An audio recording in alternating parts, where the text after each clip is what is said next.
Alright, ladies and gentlemen, welcome back to the channel. Today we're talking about the San Francisco 49ers. They are getting ready for their home matchup against the Dallas Cowboys in the divisional round of the playoffs. We heard Cowboys' Dak Prescott come out here and say earlier today that they most definitely wanted the 49ers matchup in the divisional round. Well, Dak, I'm not quite sure that's what you want.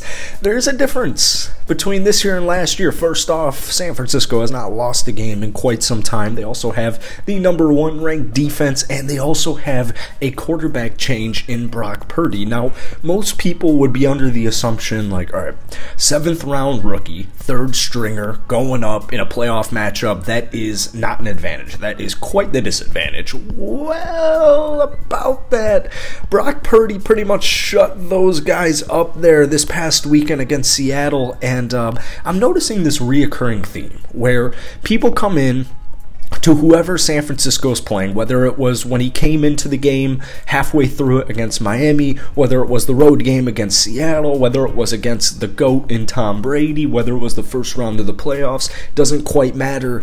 Everyone loves to discredit what Brock Purdy has done. He has done, quite literally, a phenomenal job.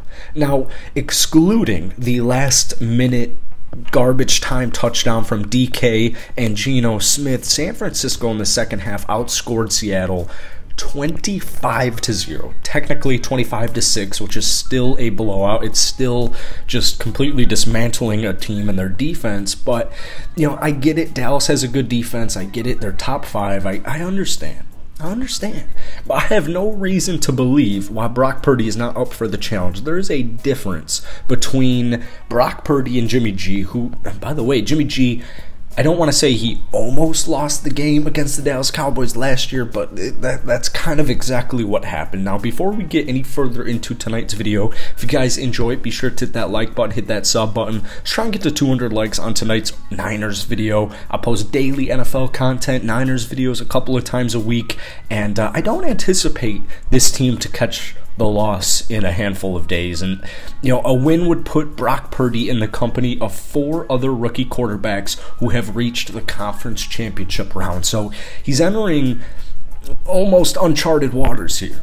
And with CMC, with Brandon Ayuk, with George Kittle, with the #1 ranked defense, with one of the best coaches, if not the best coach in the entire National Football League in Kyle Shanahan.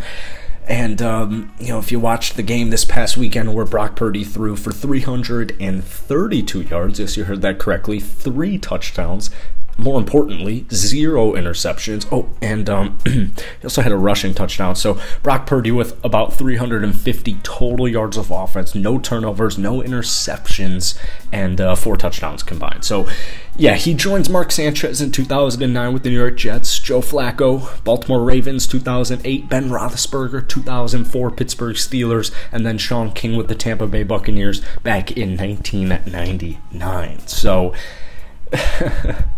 I generally don't think statistics do Brock Purdy justice, although the statistics are there, and they look great. You know, just even in the regular season, let alone the playoff game, Brock Purdy's statistics this past season look, I mean, they kind of look magnificent for a rookie. Almost 1,500 total passing yards, 13 touchdowns, 4 interceptions. He had a QBR of 65.5. Now, don't let that in school. I don't think that, does that pass a class? That doesn't pass a class. Well, this isn't math class. All right, 65.5 as far as QBR is concerned. That's it's top 6 in the NFL in general if that was at a entire season rate. So I feel great about 23-year-old Brock Purdy. And you know, once again, no disrespect to Jimmy G. He's from my hometown of Arlington Heights. I know a lot of people, you know, we're similar ages. I know a lot of people who went to school with him over at Rolling Meadows. But there's a huge difference between Brock and Jimmy G, and Brock had this to say this past weekend about heading into the playoffs. Here's the quote: "Once the game started, it was just 11 on 11. I have to do my job, get it to the guys in space, and go from there." Purdy told the media, "We didn't make it more than it was. It wasn't, oh my gosh, it's the playoffs, and we get all tense. We just have to play our game."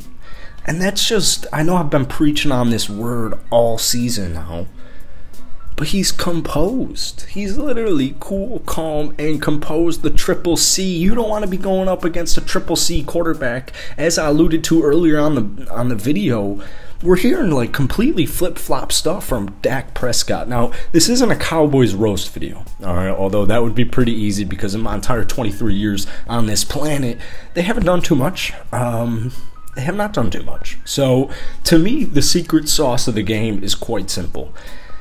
We actually had the Seattle Seahawks taking down the San Francisco 49ers in the first half this past weekend. It was 17-16 at halftime, but I don't think any Niners fans were worried.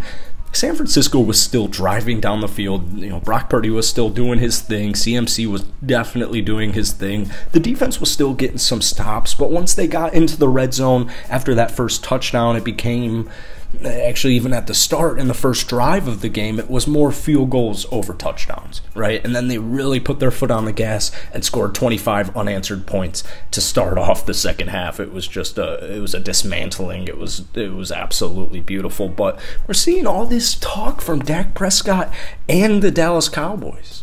You know, Micah Parsons even said, I don't think the 49ers have faced anyone like us this season. And it's perfectly fine to talk your stuff, man. I'm all for, maybe gloating's the wrong word, but I'm all for backing it up because at the end of the day, you know, even though Dak Prescott loves his interceptions, right, they're still a good football team. You know, they still have a top 5, arguably, offense and defense, and statistics would back that up, but they just don't worry me. You know, I get it, Micah Parsons is a great player, and San Francisco is going to have to figure out ways to stop him, or at least limit him, rather. And, you know, once again, I have a strong inclination that Kyle Shanahan and the San Francisco 49ers offense has a plan. That's a pretty big, important piece as far as Super Bowl teams. So it's not like they're going in here just guessing.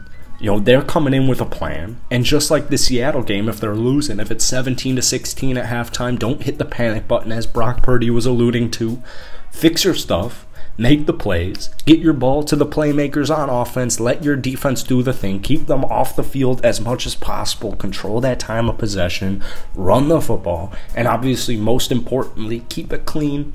Just please keep it clean, and with just 4 interceptions on the season, I have a strong feeling Brock Purdy is going to play a clean football game. So I just thought it was interesting. We're hearing all this, and it makes 100% of sense because San Francisco took down Dallas last year in the playoffs. They're just talking quite a bit.